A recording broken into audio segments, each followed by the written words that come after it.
Jai Hind everyone, this is Nana. Welcome back to my channel, and this is my day 9 of lecturate series. And today I'm here to discuss about Indo-China border dispute, which is one of the most important geopolitical issue for India.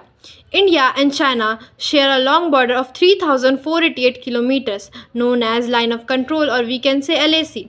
However, this border is not clearly defined, and this lack of clarity is the main reason behind the dispute. The conflict has historical roots. During the British rule, borders were drawn without consultation with China.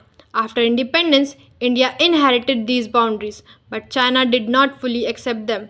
This led to the 1962 Indo-China War, which deeply impacted relations between the two countries. The dispute mainly involves two regions. The first is Aksai Chin, which is administered by China but claimed by the India as a part of Ladakh.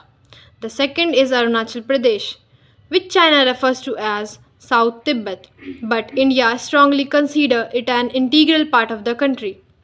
In the recent year, tensions have increased, especially after the incident like Doklam standoff in 2017 and clashes in eastern Ladakh 2020. These incidents highlighted the fragile peace along the border, even though both sides have agreement to avoid escalation.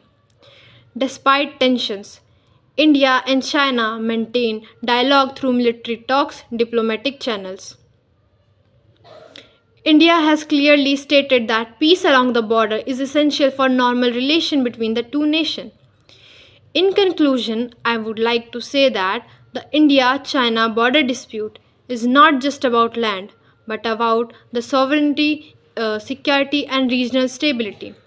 A peaceful and mutually respectful solution is crucial, not only for India and China, but for peace in the entire region.